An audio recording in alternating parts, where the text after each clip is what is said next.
let's get started with the Daily Evolver. Hey folks, Jeff Salzman here, and welcome to the Daily Evolver. Today is Friday, February 23rd, and I am happy to be with you. And happy to be with my good old integral buddy and comrade, Dr. Keith Witt. Hey, Keith. Hey, Jeff, great to be with you. The shrinking pundit right again. Right on, man. Yippee-ki-yay. Yeah, I know. I was thinking this is probably our over 20 discussions we've had about everything in the world.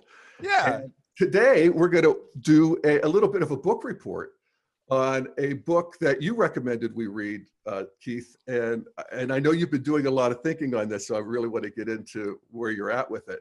But it's a book on big data, and that's up these days, and the interiority of big data. And it's a book with a great title. The title is Everybody Lies. The subtitle is Big Data, New Data, and What the Internet Can Tell Us About Who We Really Are. And it's written by a fancy Harvard, Stanford social scientist. His name's Bret Stephens Davidowitz. And he set his sights on mining these big troves of data that have, collecting daily, and finding that in many ways they're a more accurate barometer of the culture than the conventional ways of getting into the, understanding of the culture. And it's cool because it's evolution in action. It's an example of the lower right quadrant, this technology revealing aspects of our interiority and our collective interiority. And it's really very cool, in terms of a podcast that is on daily evolving. This is, right up our alley. And I'll get into, I guess I'll just get into some of the specifics as we go along. But Keith, again, you recommended this book. You've been reading other books in the genre. And I want to start off by reading you a paragraph that you wrote to me about the book.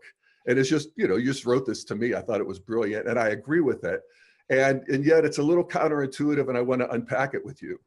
And you say that the loss of privacy is inevitable in postmodern society. And I think on balance, it's a good thing. The standard of, would I do this act if everyone was watching, adds a whole new dimension to moral development. And I think that's really interesting, and it helps us to sort of open up to what's the felt sense of this new world that's emerging. Yeah. And the beautiful thing about being an evolutionary is that the world that we're in, we're just accepting that it's just going to keep on evolving and changing. And at Teal, we really like that. We're surrendered to that process. And we're not worried about loss, because at Teal, we know it's included transcend. That's right. Now, this book, it's called Everybody Lies, because Seth Stephens Davidowitz wanted to have a sexy title. But really, the title could have been Everybody Lies, Everybody Conceals, Everybody Tells the Truth, Everybody Reveals. Oh, yeah, I like that. Yeah, and his book is all about that. Now, I happen to be a revealer type guy. I always have been. And so the revealing part of big data doesn't bother me at all. One of my wishes is that we could all read each other's minds all the time. I think that would be great society, and I think it would change consciousness. It would, but it would be, what a horror show it would be for about the first 10 minutes. Oh yeah, it would be a horror show for a period of time. It definitely would be. Yeah, but really, I mean, actually, just to set the bigger context, it's like part of what even if we look at the evolution of culture, the way the Victorians were, the way our grandparents were in terms of keeping things close and, the family secrets, and a lot of that's dissolved as we move into modernity and post-modernity, and it's going to continue to dissolve as we just all realize that we're just animals here. We're riding these animal bodies You know, we actually have all kinds of sexual fantasies. I mean, this book is just the sexual part of it alone is, you know, bracing. Yeah, too much But fun. but we all just, it's all pre-forgiven because we're all in the same boat. And that's actually progress. Oh, yeah. And, you know, this is a really good example of how the quadrants cross-validate each other. I mean, I just looking at that and going, because what big data does to us is the big data brings us down on the local level. You know, I run everything through my experience as a psychotherapist. How does this help me help people grow and be happy and healthy and successful?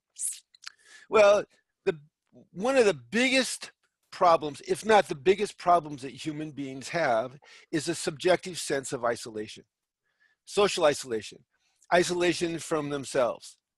And that isolation generally involves shame dynamics. And shame is the I want to hide emotion. It is literally I want to hide. When a child first feels shame around 12 months, their face goes slack, so they're hiding their facial expression. They look down, so they're hiding eye contact, and their body slumps, they're hiding their body. It's always hard to see in a kid. It is, and in anybody, though it's In necessary. anybody. It's necessary for socialization. It's a necessary force, which is why I wrote The Gift of Shame. You know, when you have the instincts, what you need to do is guide them into virtuous evolutionary development. If you try to suppress the instincts, it drives everybody crazy. So the beauty about big data is that in areas where people historically have felt isolated, they actually discover there's millions of people like me. You know, okay, so say you're one of your guilty pleasures if you're a woman is you watch porn. Well, 8% of women watch porn. Wow, that's tens of millions of people. Or, you know, or if you're a guy, according 26% of guys admit it. I personally doubt that statistic. And I have reason to doubt that statistic in that in Canada, they tried to have a study where they were going to compare a bunch of young guys who watched porn with a bunch of young guys who didn't watch porn. And they gave up on the study after 2 years because they just couldn't find enough young guys who didn't watch porn. That's a true story. Another true story is that the Promise Keepers, you know, the Christian guys that say, oh, I'm not going to have sex until I get married. Well, they did a study on a bunch of the Promise Keepers, and 50% of them had watched porn in the last month. So I think 26% is a lot of people aren't acknowledging. But anyway, statistics like that make you feel better about yourselves. And it illustrates a really big deal point that this, I was just so struck by this reading this book. To most of us, and you know, people come into me all the time, I'm scared I'm not normal. Okay, so I kind of roll my eyes when I hear that because basically what they're saying is I'm scared I'm not good. People translate normal into good. Mm-hmm. Normal is not a lower left quadrant thing. Normal is a right quadrant thing. It's a statistical construct. Okay? Mm-hmm. I always tell people, I'm not in this business to help people be normal by any stretch of the imagination. I want everybody to be abnormally happy, abnormally healthy, abnormally successful, abnormally well-connected. And so what big data does is it helps make that distinction. You know, let's take us back into statistics. You know, statistically, normal is just what's normal for a particular universe of people. And big data lets us know that no matter how weird we feel, there are hundreds of thousands, if not millions of people that feel the way we feel in this dimension. Mm-hmm. And so what that brings us down to, okay, so that's the normal part. I guess I'm not abnormal. And now we can say, so what we want is healthy. You know, so 5% of women who watch porn look for rape scenes. Now, first of all, you got to understand statistics to know what that means. Because that's 5% of the 8% of women who watch porn. Okay, so that's really less, you know, a very, very tiny percentage of women. But if they see that, wow, okay, 5%, they go, well, then if that gets me off, I mean, women who watch rape fantasies don't want to get raped. They just get off watching rape fantasies. And then if they start kind of looking, they can find that there's a lot of data about the ravish me arousal system in women. And they can go, okay, this right quadrant stuff is shifting over into the lower left where they're not feeling isolated, and then shifting up into the upper left where they feel more better about themselves. And another interesting thing about this, is that because of this raft of data, everybody has to be a little bit better at information processing. Not everybody isn't, but it explains a statistic that's a really interesting statistic.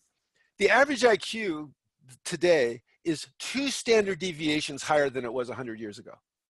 Okay, that's 20 IQ points. What that means is that a normal person today would be almost genius level if they were tested 100 years ago. And a normal person 100 years ago would be testing borderline mentally handicapped or retarded, we used to say, today. And this is a classic example of a rising tide floats all boats. We've had increasingly complex cultures over the last 100 years. And what that does is it's just created people who are a lot better at thinking than they've ever been before. We have the right-hand quadrant stuff. We have the meat, we have the brains. It's all sort of pre-installed. It's funny. Yeah. But we're pulled to the center of gravity of our culture by the age of 18. Yeah. You know, so if it's a modern culture, here we are, and we're able to think abstractly. I mean, there's words for it. It's formal operational cognition. Yeah, and post-formal. And post-formal, as opposed to concrete operational thinking, where you can move objects in space, but not abstractions. And that's amazing, actually, to think about that. Right, it's and inspiring. You know, this whole thing with the guns and the teenagers. You know, I just turn on the news and watch one of those teenagers start talking, and I begin to cry. I mean, it's just like. So you too. Oh yeah, me it makes too. me cry, and I go, God, this 16, 17-year-old kid is so beautiful and so wise and so deep. And you know, one thing that we did right is create a culture where this level of consciousness can appear in a 17-year-old kid, and they can have the courage and the chutzpah to look at the president of the United States and challenge him to do what Australia did. And so they're not going to kill me and my friends. I mean, I was looking at these kids and it just makes me cry. And I go, oh, it's astonishing. It is. And I actually played a clip on a show 2 days ago, where we were talking about elderhood and talking about how the qualities that we would normally associate with sort of high-end elderhood, wisdom and flexibility and a big heart for everybody, that kind of thing, is showing up in these 17-year-olds. God, and I would say, and I couldn't have done anything like that at 17, nor could anybody that I know at that age. So something's changing. It's really interesting. You know, when I was 17, we had a bunch of schools do a mock UN thing, right? So my school got Syria. So I said, okay, you guys, you know, this was my level of consciousness. We're going to show them all how Syrians think. So first of all, we all got dark glasses and turbans, right? Then I got a whole bunch of pictures of Syrian kids that had been burned up by Israelis. So we went there and we distributed all these things, and everybody else talked about peace and love. And I talked like a Syrian would talk. I talked about, you fucking Israelis are screwing us over and you're bombing us, and death to Israel. And that's what I think. Right. So now that's I'd actually give you pretty high marks for that in a way. You know, well, it's certainly elevated. I would have done. It certainly elevated the discourse. Yeah. I mean, everybody now had something to push against. We're not all going to be kumbaya around here. I was going, hey, I'm fucking Syria. You know? Right. Yeah. No, I am not, you know, something else. You know, I'm not Narnia. I'm Syria. Right. Yeah. But anyway, these kids, I was just entertaining myself, essentially. These kids are world centric, and you know, big data. They had access to that Australian data. Mm-hmm. You know? Why? Yeah. The internet. Yep. Not only that, do they have access to that stuff. To a certain extent, some people have an understanding. The concept of fake news now is a big concept. Mm-hmm.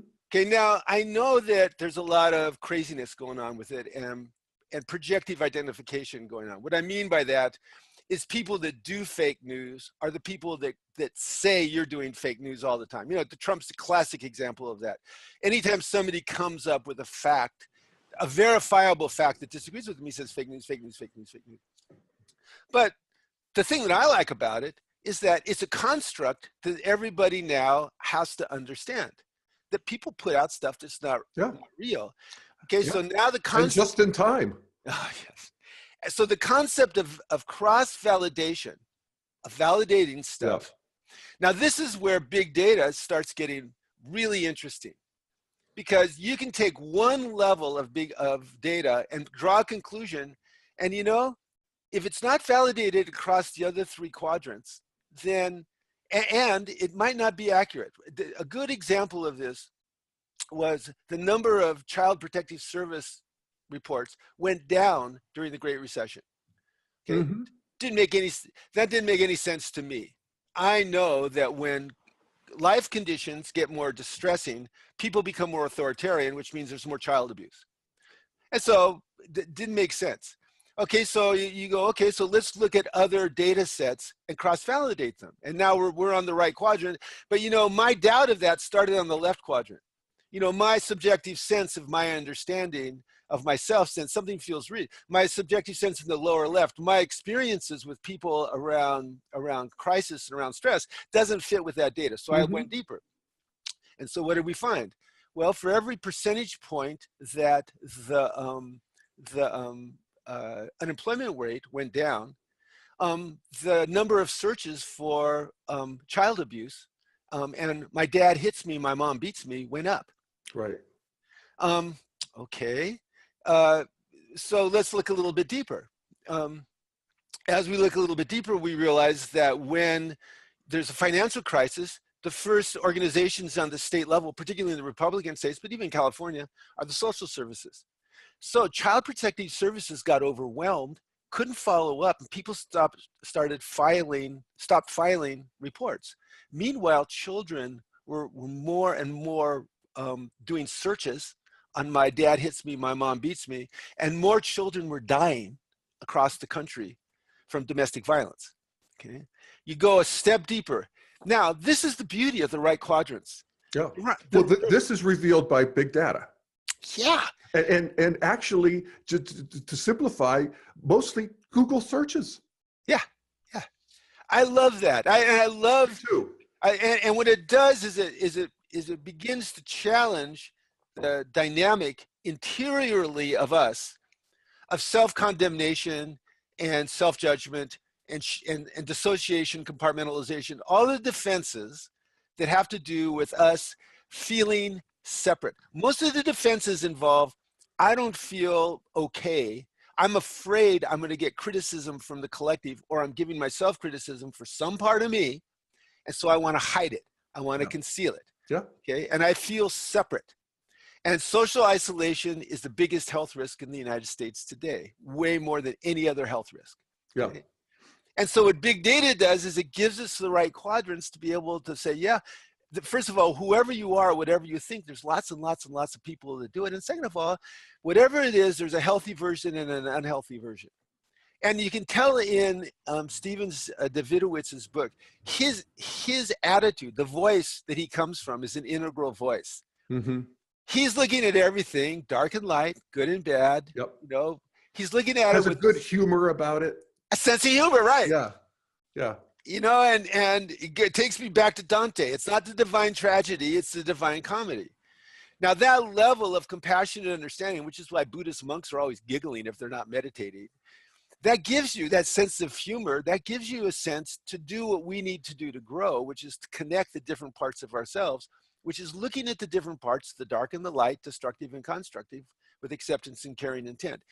Big data gives us a much better platform to do that. Oh, say that again. It's looking at the dark and light with caring intent. With acceptance and caring intent. When we do that, that itself is a practice. That's a practice because we are complex systems. And we can do that in ourselves. Look at our own gifts, look at our own shadow with caring intent and acceptance. Yes. And we can do that in the collective.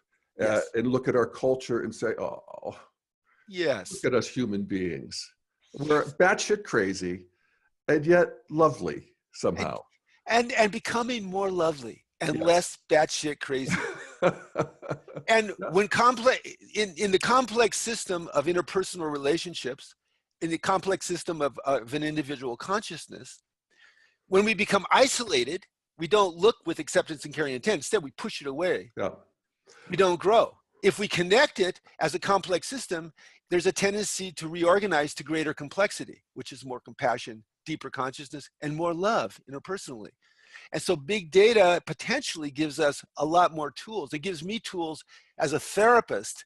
When anybody says I'm isolated because I'm weirder than everybody else, I go, well, you're not weirder than everybody else. Well, I'll tell you, if anybody comes to you and says, I'm having fantasies about having sex with my stepmother or mother, you're going to say you are in good company.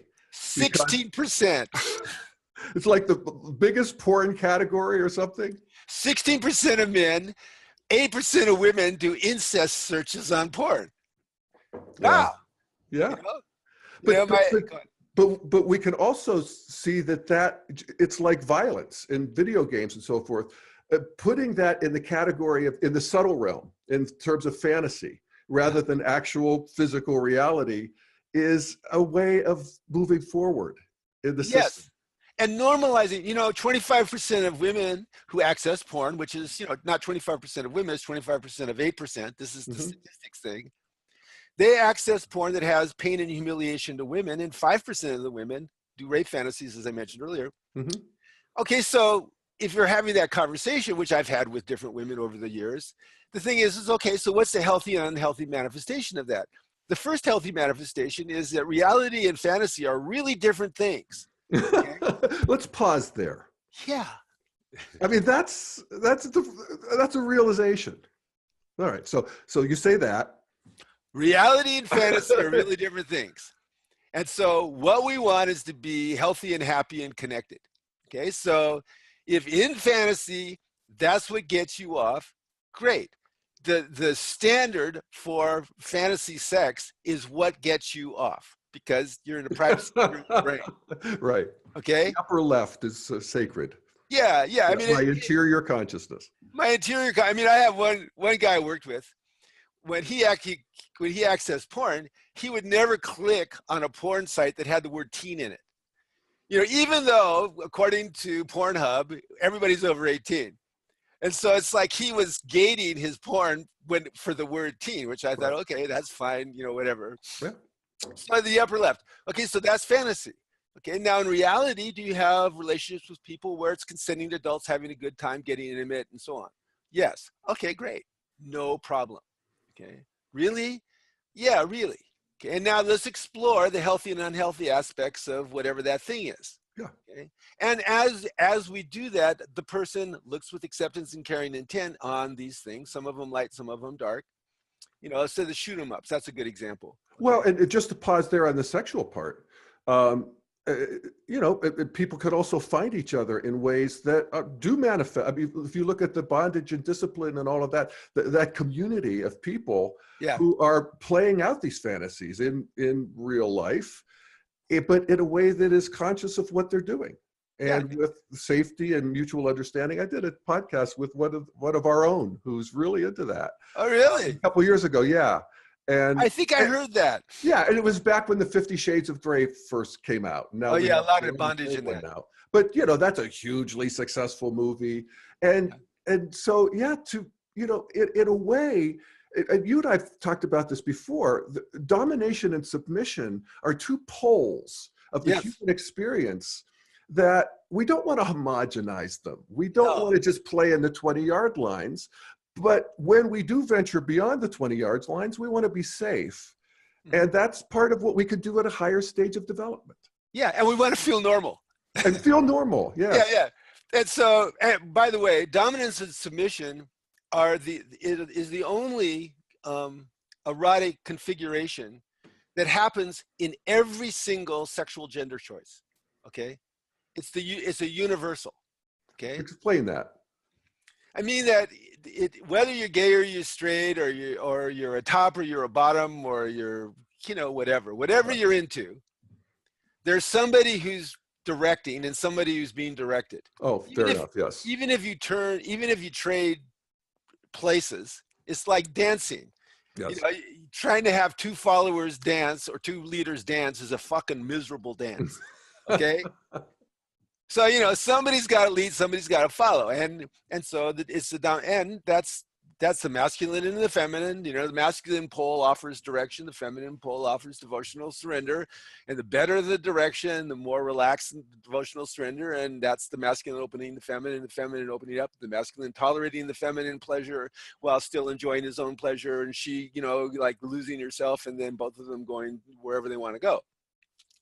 Right. So that's just the way it works. Yeah, right on. And those are the drives. Yeah, and that it just incidentally, firsthand experience, it works just as juicily in the gay world. You know, it just does. That's just part of the human condition. You know, the gifts of being human. Yeah, you know, certainly that's been my experience. Yeah. And so what does that mean? Whatever you like in that, it's normal. You know, 20% of women's porn searches are lesbian searches. Yeah. Okay. All right, that's interesting. You know, the number of gay men, the number one porn search in India among men is I want my wife to breastfeed me. Yeah. It's in different cultures, and I mean, human beings. I know. I mean, breastfeed. What we're gonna do here? You know, it's funny. I got a lot of empathic. I got a lot of empathy for most consenting adult sexual things. And certainly I remember the taste of breast milk with great pleasure, you know. But, you know, it's just, I go, okay, that's interesting. That's got to be cultural because. Yeah. But it's not like I'm critical. I'm like interested. No, exactly. It's fascinating. And it apparently, you know, happens, and it's nobody's hurt and it's all good. But wow. Well, yeah. And there's a lot of things like that in this book. And, yeah. You know, the idea that people become more anxious after a terrorist event.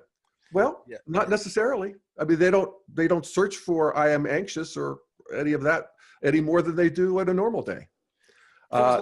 Keep going. Well, the idea that people in cities are less anxious than people in rural areas, that goes against the sort of conventional understanding. Yeah. You know. It's, you know, another thing, speaking of cities, he said one of the searches was, okay, I want to find out what's the environment that produces fame, that produces someone who rises into the culture to the point where they're elevated. What are the things that predispose that? And he found three characteristics. One of them was to be in a college town. Okay, that makes sense. One of them was to be in an urban center. Okay, it makes sense. And the other one was the more immigrants in your community, the more likely you are to become famous. Oh, really? Yeah. Interesting. There was a surprise. I mean, this book is full of these little that's surprises. Interesting. Yeah. No, it does reveal just how, you know, you're forced to have a little bit of a different perspective, and that kind of thing can open us up, especially in their younger days, younger childhood, and that makes sense. And, you know, I've been cross-validating this with first of all, with that complexity stuff, like we were talking about, observing everything with acceptance and caring intent, recognizing that you're never alone, that there's always other people that share. But also I've been cross-validating it with a lot of popularity research that I've been studying. It's a book by Mitch Prinstein, who was very interested in popularity. Now I'm interested in popularity because I'm interested in anything that gets people connected better with themselves and with each other. And I know that we all carry autobiographical narratives in our right hemisphere about all the different stories of our life. You know, Jeff is lover, Jeff is son, Jeff is friend, Jeff is as business person, you know, and so on. Okay. Well, I contain multitudes. I contain multitudes. You're the Walt Whitman thing that I love so much that you quote. Okay. Now all those narratives are relational narratives. You're relating with other people, and in those narratives, or with the multitudes in yourself, and in those narratives, you are more or less popular in those narratives. The more popular you are in those narratives, the happier a guy you are. Okay, so I want to know about popularity. Popularity has two big components, very, very different components. One is status. You know, that's somebody that you admire, envy, sometimes even fear. Okay, but not necessarily like. And status is a two-edged sword. A lot of high status people are miserable and sick. The other component of popularity is likability. Likability is not a two-edged sword. Likable people have all kinds of advantages. They're healthier, they're happier, they have better relationships, they make more money. People choose them over less experienced, less expert people. Everything. It's completely unfair. Likable people have a complete edge. Okay. Yeah, I feel And so, oppressed. well, you're a very likable person. I feel marginalized. You're marginalized. But go on. Well, it's because you're so likable. It's not enough. I was thinking I was being marginalized by the likable people. And but so, anyway, yes, no, I know it's clear, and that it's obvious, but the extent to which it's true probably isn't obvious. Likability is really powerful. And you can measure it in 4-year-olds and 50-year-olds and 180-year-olds, and it's pretty. There's certain types that stay for likable people tend to stay likable. People that are invisible can go either way. And people that are rejected tend to stay, unpopular. Yeah. I'm working with a couple of people now that are really great people, but they're unpopular. Okay, they have these habits that make people dislike them. Yeah, and so you see that a lot. And so there's that happening interpersonally, but also that happens inside us. Okay, and so what big data provides, and this other stuff provides, is a little window into, okay, if you want to feel better about yourself, you need to be more popular with yourself. So let's find the areas where you're not popular, and what are the judgments that you have about that. Some of them are valid. Maybe you're unhealthy in certain ways or unattractive in certain ways. Let's change those. Some of them are completely not valid. Yeah. A lot of the most likable people I've ever met really don't realize the power of their likability because it's so natural to them. Yeah. I'll say, wow, you have this great gift of being such a likable person. They go, no, well, what do you mean that? I mean, I'm worried about people liking me all the time. I go, yeah, you do worry about people liking you. What do you think happens most of the time? People seem like, well, as a matter of fact, you see? Yeah. I mean, it's hard with them. It's fun to be a therapist because you get to point out to them, you have this great trait that is so natural to you that you don't even see how great it is. I think of it as the Sandra Bullock factor sometimes. I mean, she's, wow. I mean, how can you be that likable? I know. Yeah, I can't remember. She played a bitch once, and I really couldn't believe her much as a bitch. And then finally, in the end of the movie, she collapsed and became Sandra Bullock again. And go, oh, thank God. Yes. So that popularity thing, and so I'm stuck a little bit on. It's happening inside of us too. So we're making judgments of our subpersonalities, or we're okay. Yeah, and so those are all interior relationships. Okay. Now, if I know from, say, social data that, and as I do, that pretty much everyone goes through moments of self-doubt, self-loathing, and isolating, self-worthlessness. What that does, and when those are dangerous states like depression, because those states of consciousness drive out all other data. People just forget about the fact that I felt good this morning. No, life sucks. And also they forget about the fact that there's things I can do when I feel this bad that I don't feel like doing, like connect with other people. Depressed people don't want to connect with other people, but that's what they need to do. Depressed people don't want to go exercise. That's what they need to do. Depressed people don't want to walk out in the sunlight. That's what they need to do, and so on and so on and so on.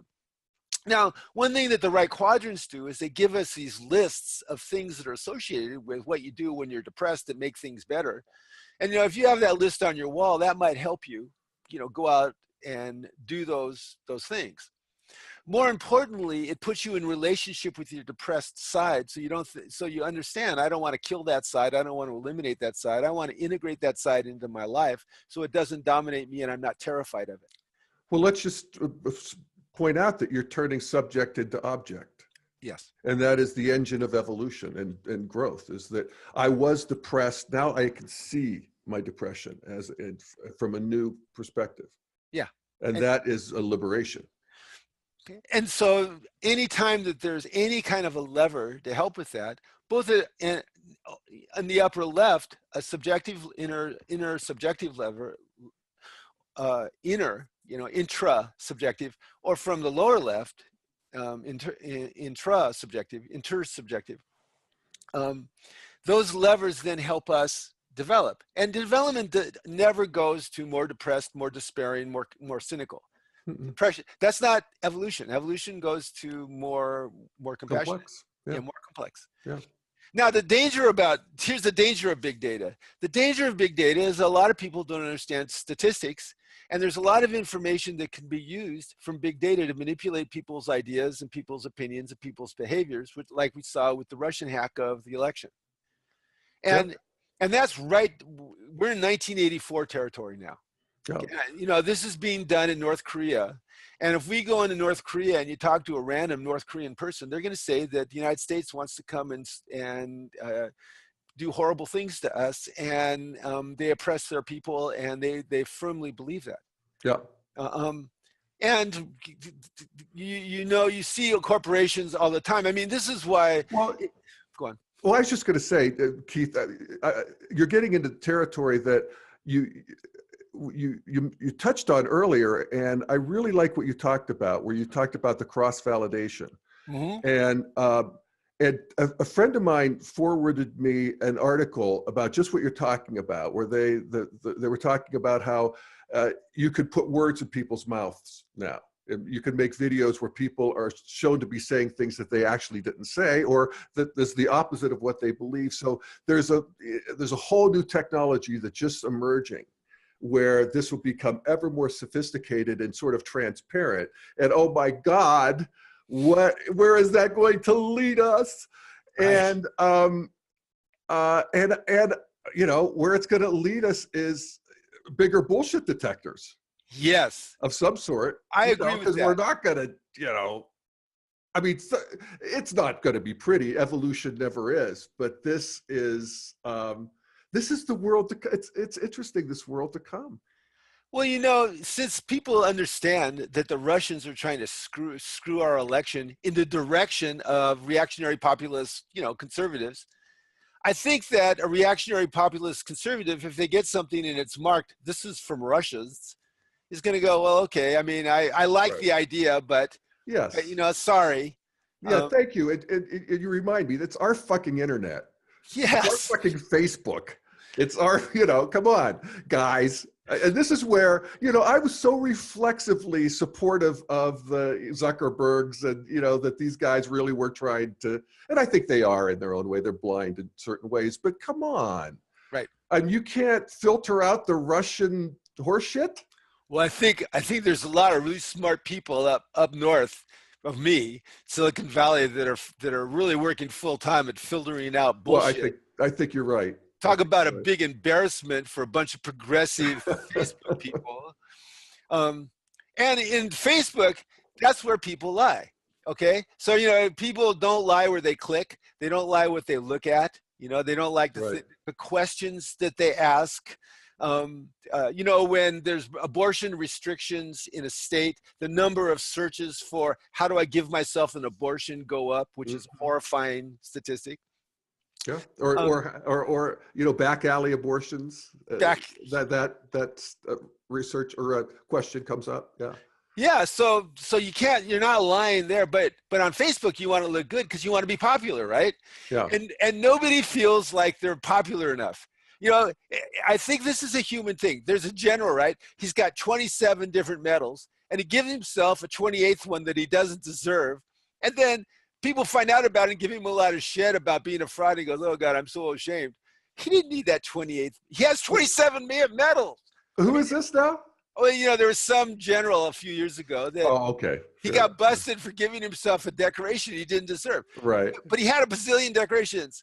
Or some guy will say, yes, I was a professor at Harvard when he was actually a visiting lecturer. Well, being a visiting lecturer at Harvard is kind of impressive.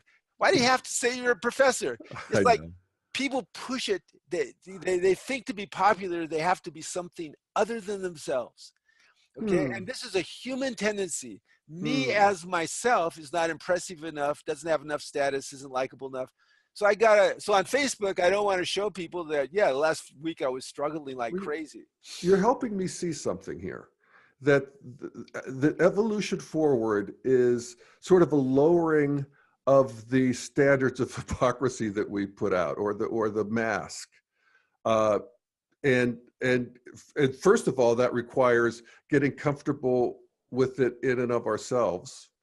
And you know what you're talking about helps with all the, even the big data, what we see around us and other people. And then also just sort of being more accommodating and forgiving and loving to each Yeah. other. Yeah. And you know, when you say that, both of us feel that that's a beautiful, good, and true thing to say. Yeah. You know, it meets all the validity standards. Be more loving and accepting of other people. You know, all the wisdom traditions agree on this. Nobody disagrees. I mean, you Not have little, really. yeah, you have amber, you know, hostility, but that's different. Yeah. Okay.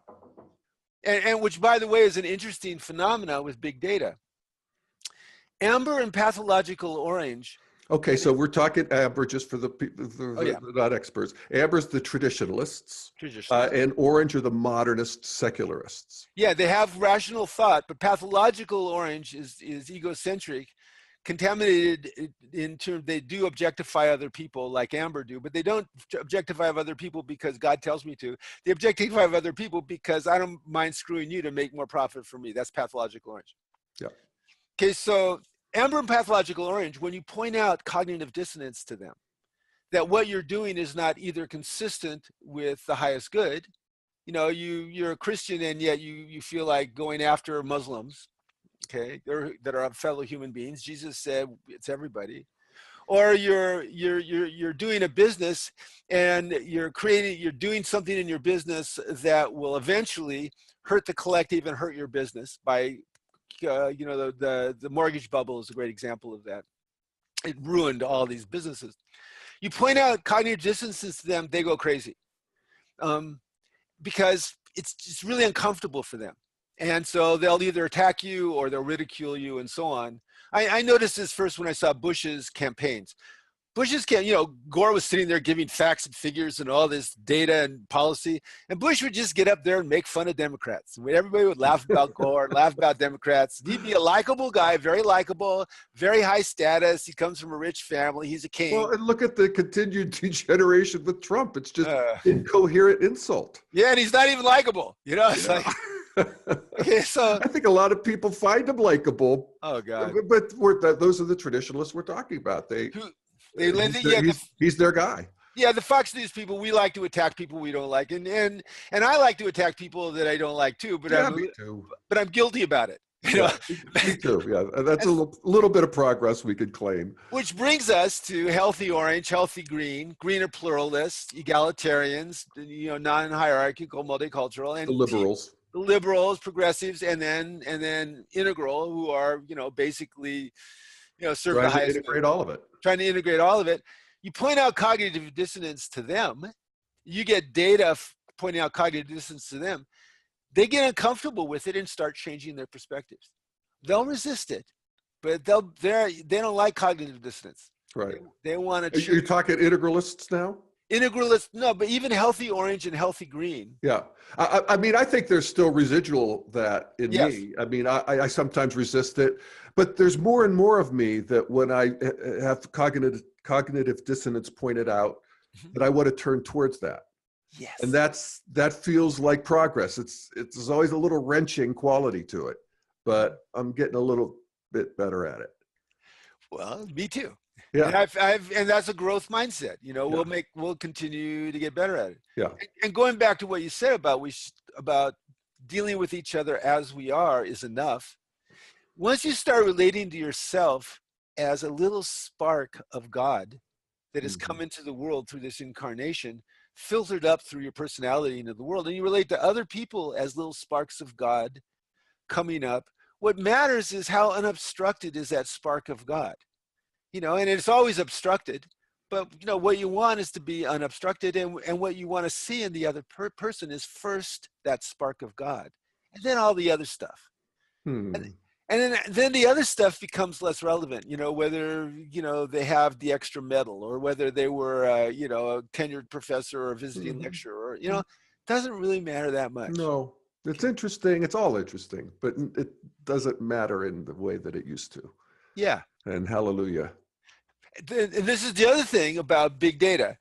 Big data helps us see our shadow, our both constructive and destructive unconscious, in a new way.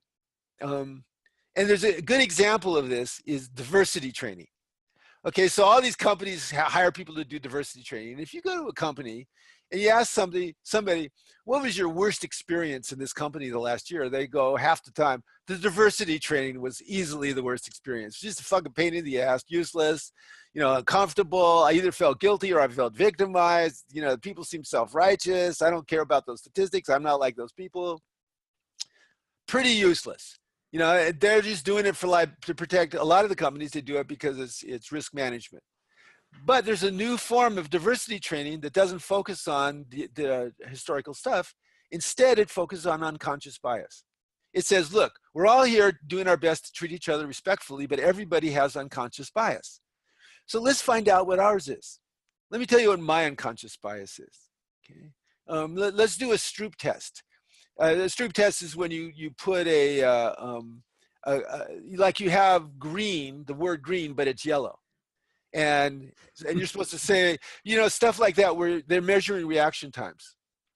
Most Americans, when they see a black man, will have a little bit of a distress reaction more than other ethnicities and other genders.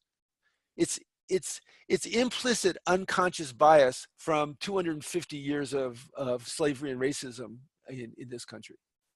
Okay, so, all right, so there's unconscious bias. And so when you're dealing with that, then the training shifts to whenever that shows up, given that I'm not a biased person, given that I'm a fair person, given that I treat people well, when I find that out as soon as I see it, well, when you observe something, you're regulating it.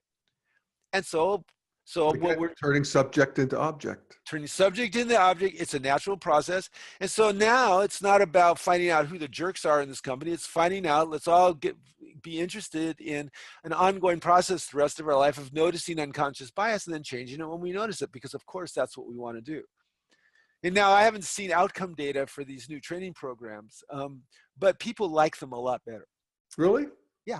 That's cool. Yeah.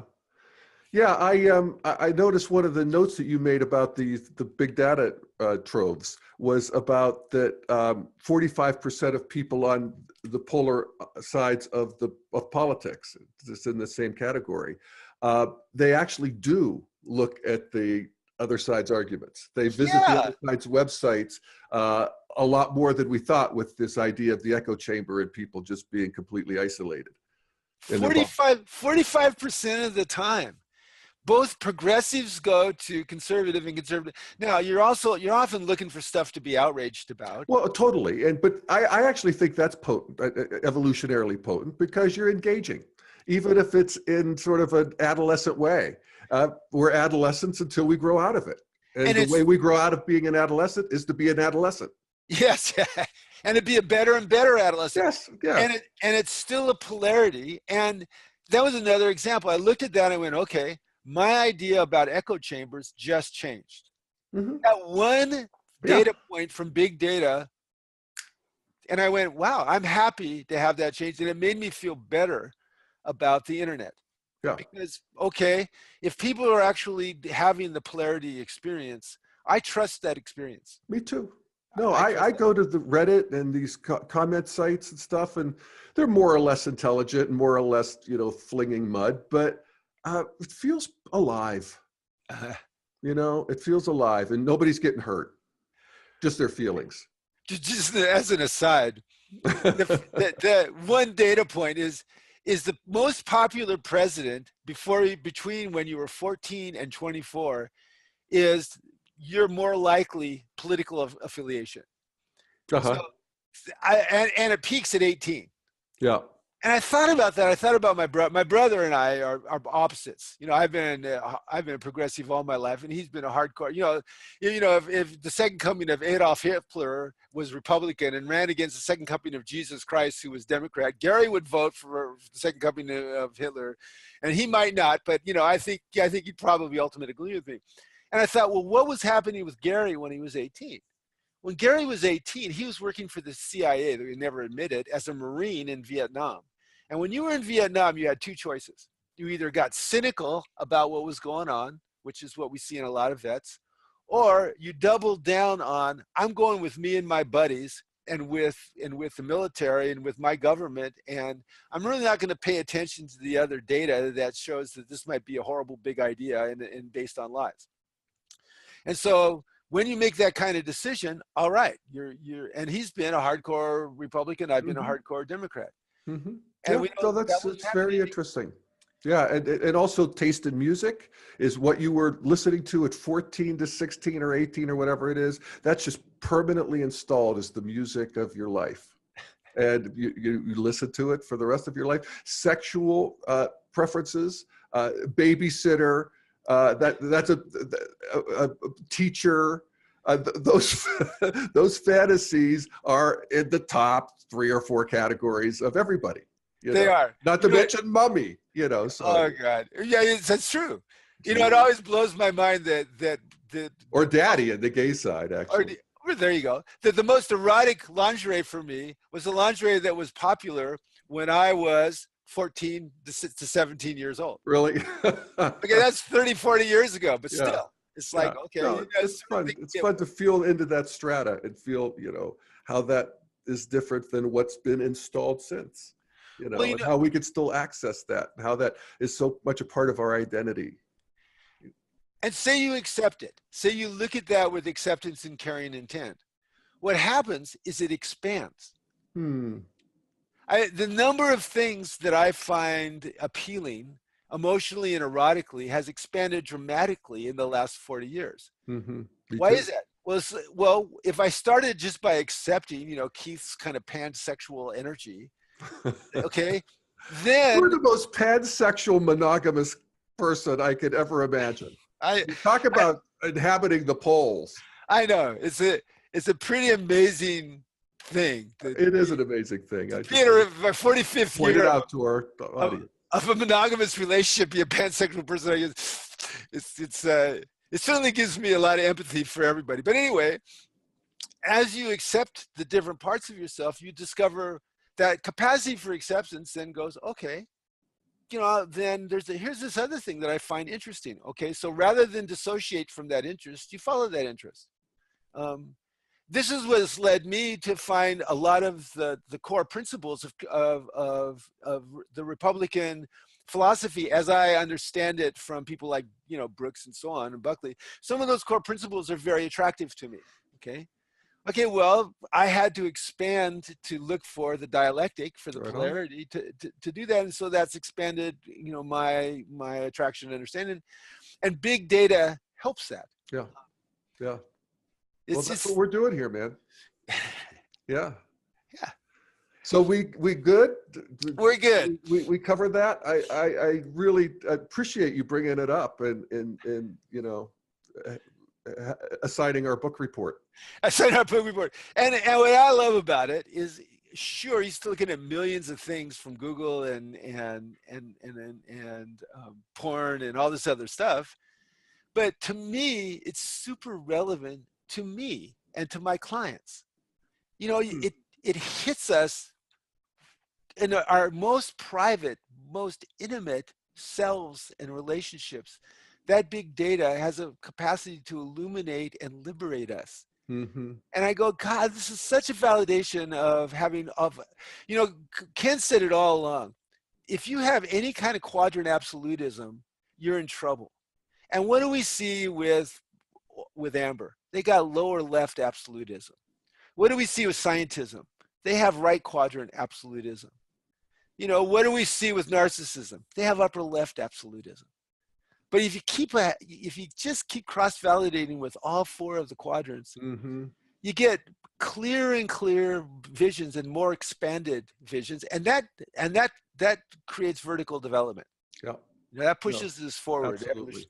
Yeah, no, and the more you practice it, the more you do it naturally, and that is the move into it more integral, consciousness. And just for people who are wondering what the hell we're talking about, dailyevolver.com, and check the theory section at the top of the menu, and you'll see the quadrants and you'll see the stages of development. And that's the beginning of all you need to know. And you'll enjoy it. Jed, that's a really good stuff. And I like how you present it on your site. I really like that. Thank you. All right, Dr. Keith, thank you so much. It's always great to have another shrink in the pundit in the can. Another string of the pundit in the can. Yeah. Thank you, everybody, for fun. listening. Yeah, thanks, everybody.